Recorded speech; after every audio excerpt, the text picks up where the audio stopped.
नमस्कार, स्वागत है आपका खबर झारखंड में। आपके साथ मैं हूं अभिषेक कात्यायन। शुरुआत रामगढ़ की एक खबर से, जहां दिन दहाड़े लगभग 5,98,000 की लूट का मामला सामने आया है।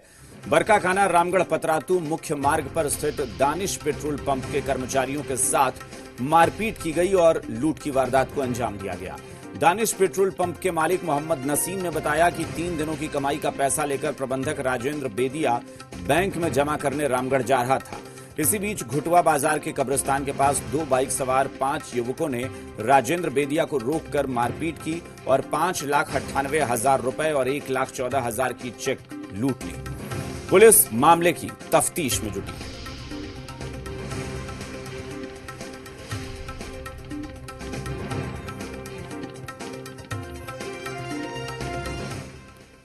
खबर सिमडेगा से है, जहां कोलेबिरा थाना क्षेत्र के जामटोली मोड़ में बाइक दुर्घटनाग्रस्त हो गई। इसमें 2 युवकों की मौत हो गई, जबकि एक युवक गंभीर रूप से घायल हो गया है।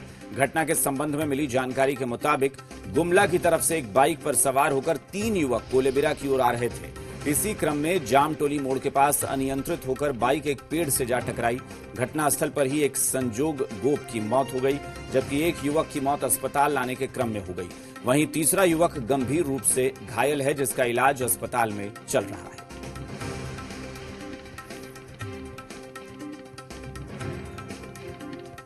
साहिबगंज पुलिस ने मानव तस्करी के मामले में एक महिला समेत 2 मानव तस्करों को गिरफ्तार किया है, जिनके चंगुल से 9 नाबालिग लड़कियों को भी मुक्त कराया गया है। पकड़े गए मानव तस्करों को विभिन्न धाराओं के तहत जेल भेज दिया गया है।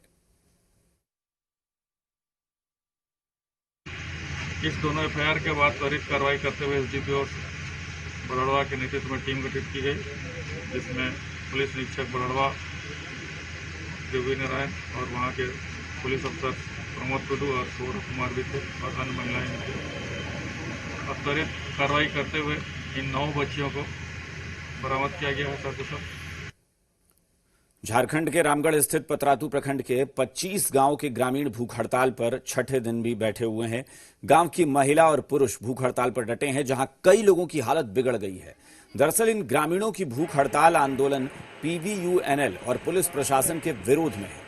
ग्रामीणों का आरोप है कि उनकी जमीन प्लांट में अधिग्रहण की गई है और प्रभावित विस्थापित ग्रामीणों को आज तक नौकरी और मुआवजे के साथ पुनर्वास नहीं मिला। ऐसे में अपनी मांगों को लेकर ग्रामीण अनिश्चितकालीन भूख हड़ताल पर बैठ गए हैं। ग्रामीणों का आरोप है कि उनकी सुध लेने कोई भी मंत्री, विधायक या फिर कोई भी बड़ा अधिकारी नहीं आ रहा, जिससे ग्रामीणों में नाराजगी है। कुछ लोगों को कल सदर अस्पताल रामगढ़ में भेजा गया था, 2 महिला को। तो मिला जुला के स्थिति जो है नाजुक बनती जा रही है। अगर 24 घंटा में हड़ताल नहीं तोड़ाया गया या नहीं वार्ता किया गया तो स्थिति बिगड़ सकती है। मुख्यमंत्री हेमंत सोरेन ने केंद्र सरकार के पत्र पर प्रतिक्रिया दी है। उन्होंने कहा कि केंद्र से पत्र मिला है, डीवीसी का पैसा नहीं देने पर राज्य सरकार को केंद्र से मिलने वाली सहायता से राशि काटी जाएगी। मतलब उन्हें आने की जरूरत नहीं है, हमारे कंपनसेशन से ही हम काट लेंगे। ये भी एग्रीमेंट रघुवर सरकार ने 2017 में ही कर रखा है। राज्य सरकार पैसे नहीं चुकाती है तो केंद्र काट लेगा। अपने अधिकार की लड़ाई हर स्तर पर लड़ेंगे। देश के संघीय ढांचे को इन लोगों ने पूरी तरह तार तार कर रखा है।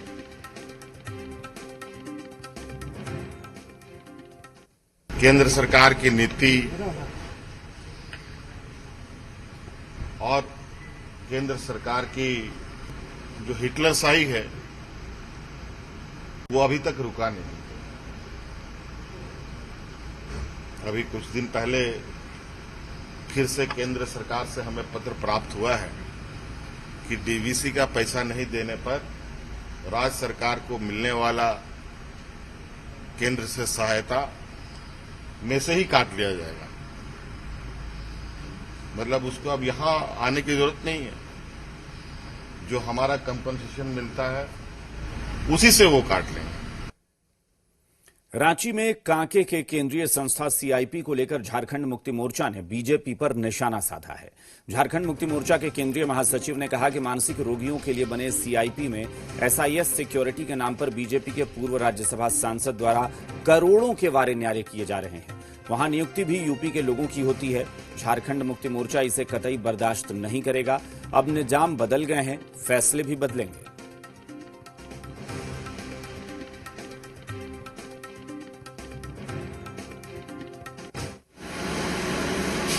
कई नामी व्यक्तिगत अपने जब उनको मनोचिकित्सा की जरूरत पड़ी, चाहे विश्व प्रसिद्ध विद्रोह कवि काजी नजरुल इस्लाम हो या गणितज्ञ वशिष्ठ नारायण सिंह, ये लोगों की भी मनोस्थिति खराब होने के बाद उनका भी इलाज सीआईपी काके में हुआ, जहां से उनको लाभ मिला। झारखंड में आदिवासी और SC/ST समुदाय के लोगों की जमीन खरीद बिक्री को लेकर नियम कायदे हैं। गैर आदिवासी और गैर SC/ST समुदाय के लोग इनसे जमीन नहीं खरीद सकते। लिहाजा लैंड माफिया, कॉरपोरेट जगत और रसूखदार लोग तरह तरह की तकड़म लगाकर आदिवासियों की जमीन हथियाने की कोशिश करते हैं। ऐसे में हेमंत सरकार ने झारखंड लैंड म्यूटेशन विधेयक 2020 का ड्राफ्ट तैयार किया है, जिसे कैबिनेट से मंजूरी मिल चुकी है। पहले लैंड म्यूटेशन बिल को मानसून सत्र में ही पेश करने की तैयारी थी, हालांकि अब टाल दिया गया है। बावजूद इसके लैंड म्यूटेशन बिल पर सदन में जमकर बवाल देखने को मिला है। ये रिपोर्ट देखिए।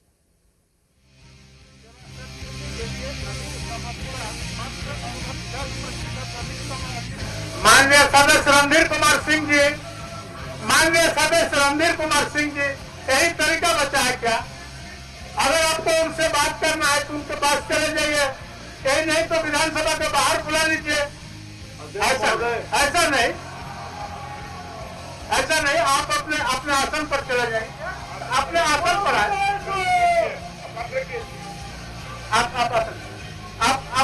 आप अपने स्थान पर आए।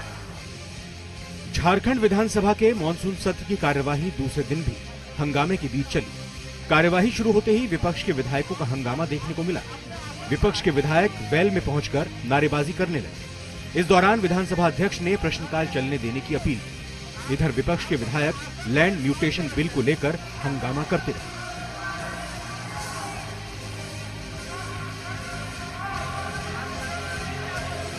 सारे मुद्दों को लेकर सरकार को घेरेंगे, चाहे वो लैंड म्यूटेशन बिल के माध्यम से जमीन को लूट करने की जो छूट देने की व्यवस्था इस सरकार ने की है, उसके विरोध में सहायक पुलिसकर्मियों पर जिस तरह से बर्बर लाठीचार्ज करके उनको डराने धमकाने का प्रयास किया गया है। देखिए, झारखंड की हेमंत सोरेन की जो सरकार है वो भू माफिया और अफसर के गठजोड़ से चल रही है। झारखंड के हजारों एकड़ जमीन को लुटवाने का षड्यंत्र इस सरकार ने किया है। सरकार अभी तक लैंड म्यूटेशन बिल जो जन विरोधी बिल है, जनता, गरीब जनता, किसानों का जमीन छीनने वाली बिल है, अभी तक सरकार ने इसको वापस नहीं लिया। लगातार विरोध के लिए विरोध की राजनीति करना यह यूपीए सरकार के में है। और जिस प्रकार से कृत्य सदन के अंदर उन लोगों ने किया, वर्षों तक किसानों को धोखा देने का काम किया है कांग्रेस ने। सरकार को संज्ञान में लेते हुए उसके परिवार के एक आश्रित को सरकारी नौकरी और 25 लाख रुपए मुआवजा भुगतान करने की आवश्यकता है। सरकार इसको संज्ञान में लेके काम करे। सदन में वेल में बीजेपी विधायक ताली पीटते हुए हंगामा करते रहे तो स्पीकर ने फटकार लगाई। ये आचरण संसदीय मर्यादा के अनुकूल नहीं हो रहा है। बहुत दुख है, बहुत दुख लग रहा है। आप सीपी बाबू बोल दिए, आपके दल के तरफ से उनको पर्याप्त समय दिया गया।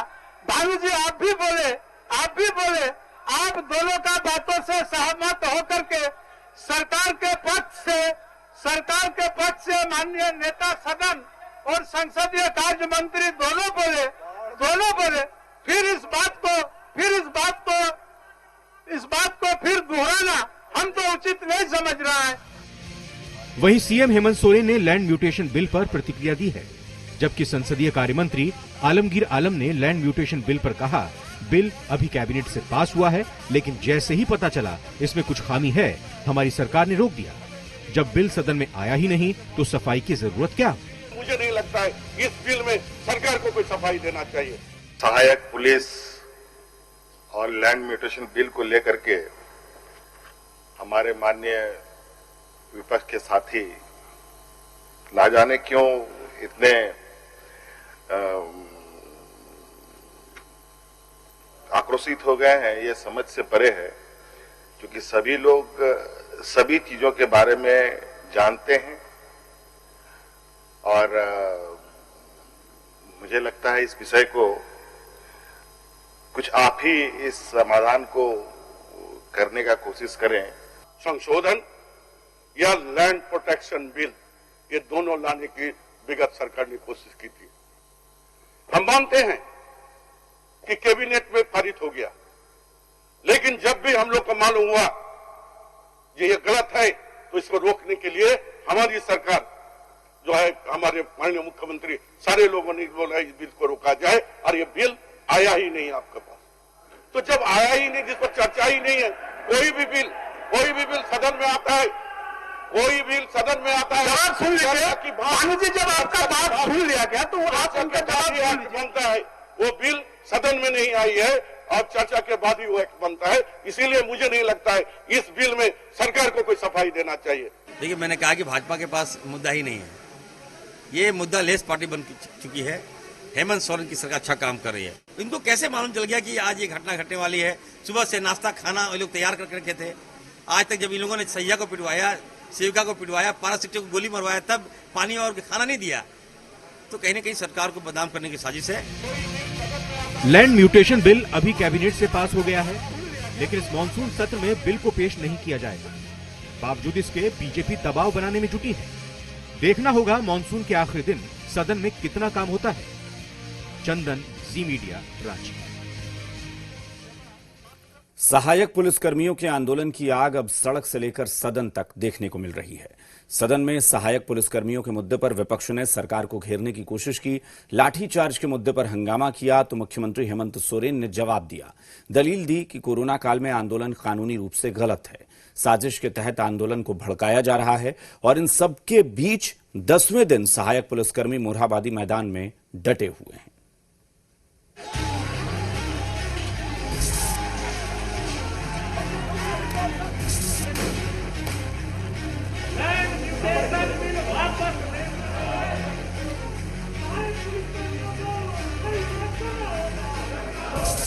सहायक पुलिसकर्मियों का आंदोलन अब सदन से लेकर सड़क तक देखने को मिल रहा है। सदन में सहायक पुलिसकर्मियों के मुद्दे पर हंगामा देखने को मिला।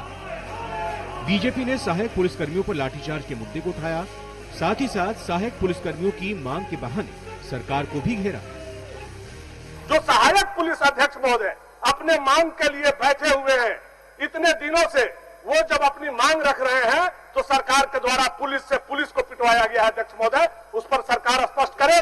पिछली सरकार ने किया, इस सरकार ने किया, इससे मतलब नहीं है जनता।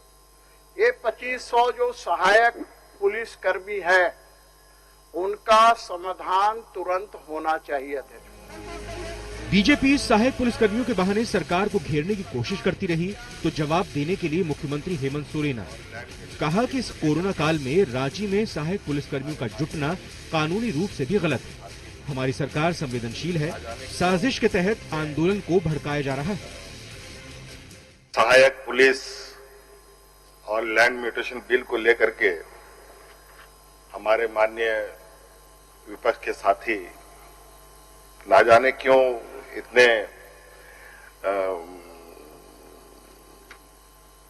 आक्रोशित हो गए हैं, ये समझ से परे है, क्योंकि सभी लोग सभी चीजों के बारे में जानते हैं और मुझे लगता है इस विषय को कुछ आप ही इस समाधान को करने का कोशिश करें, क्योंकि हमने तो अपने प्रतिनिधि को भी सहायक पुलिस के धरना प्रदर्शन के कार्यक्रम में भेजा भी था और कोरोना का संक्रमण है और इस तरीके का जमावड़ा करना भी एक कानूनन अपराध है। सहायक पुलिसकर्मियों से मंत्री मिथिलेश ठाकुर 2 राउंड की बातचीत कर चुके हैं, हालांकि कोई नतीजा नहीं निकला है। मंत्री मिथिलेश ठाकुर की दलील है कि सहायक पुलिसकर्मी की भर्ती के समय स्थायी करने की कोई शर्त शामिल नहीं थी। जहाँ तक सहायक पुलिस कर्मियों का मामला है, सहायक पुलिसकर्मी पूरी तरह से कहा जाए तो उनका जो ये आंदोलन है वो गैर कानूनी है, क्योंकि जब उनकी नियुक्ति हुई थी और उन्होंने बंद पत्र में अपना हस्ताक्षर बनाया था और उस बंद पत्र में साफ साफ निर्देश था कि वो किसी तरह के एक्सटेंशन की मांग नहीं करेंगे, किसी तरह का कोई आंदोलन नहीं करेंगे। इनकी सेवा 2 साल और 1 साल के एक्सटेंशन के आधार पर इनकी नियुक्ति हुई थी। और आज ये मोरहाबादी मैदान में सबसे पहले तो इस कोविड-19 के जो हमारे दिशा निर्देश हैं उनका पूरा उल्लंघन करते हुए इतनी बड़ी संख्या में यहाँ मौजूद हैं और कोरोना संक्रमण को बढ़ावा देने में अपना पूरी तरह से ये कोरोना संक्रमण को बढ़ावा दे रहे हैं यहाँ। और जो दंडता इन्होंने की, स्वाभाविक था पुलिस ने हल्का बल प्रयोग किया। दरअसल मंत्री मिथिलेश ठाकुर से दूसरे राउंड की बातचीत के बाद 3 बिंदुओं पर सहमति जताई गई थी। हालांकि हालात अभी भी जस के तस हैं। सहायक पुलिसकर्मियों के आंदोलन का आज 10वां दिन है और आज भी स्थिति बिल्कुल वैसी ही है, क्योंकि राज्य भर के तकरीबन 2500 सहायक पुलिसकर्मी मोरहाबादी मैदान में अपनी मांगों को लेकर डटे हुए हैं। एक तस्वीरें चाहेंगे कि अभिषेक दिखाएं इस मोरहाबादी मैदान की। तमाम जो लोग हैं जो यहाँ पर लगातार 10 दिन से डटे हुए हैं। हालांकि 2 राउंड की बातें भी हुई थी सरकार के प्रतिनिधि मिथिलेश ठाकुर की तरफ से, लेकिन भी कुछ निष्कर्ष जो है वो निकलता नजर नहीं आ रहा है। इसीलिए साफ तौर पर जो पुलिसकर्मी हैं उनका कहना है कि जब तक उनकी मांगें पूरी नहीं होगी तब तक उनका जो आंदोलन है वो यूं ही जारी रहेगा। हर इंसान तो रात में सोता है तो सुबह लगता है कि एक नया सवेरा हम लोग के लिए कुछ लेके आएगा, और 10 दिन तो हम लोग इसी आधार पर व्यतीत कर दिए। हम लोग संतुष्ट नहीं है उस मांग पर। हम लोग का सीधी नियुक्ति का मांग है और इसीलिए हम लोग डटे हुए हैं। और आज जैसे ही सुबह होता है प्रतिदिन, तो हम लोग को उम्मीद होती है कि आज कुछ न कुछ नया पॉजिटिव रिजल्ट आएगा। बस हम लोग यही उम्मीद से डटे हुए हैं कि हम लोग के प्रति ठोस कदम उठाए सरकार और हम लोग को सीधी नियुक्ति के तौर पे एक जिला पल पर नियुक्ति की जाए। बस यही उम्मीद लेकर हम लोग अभी तक डटे हुए हैं।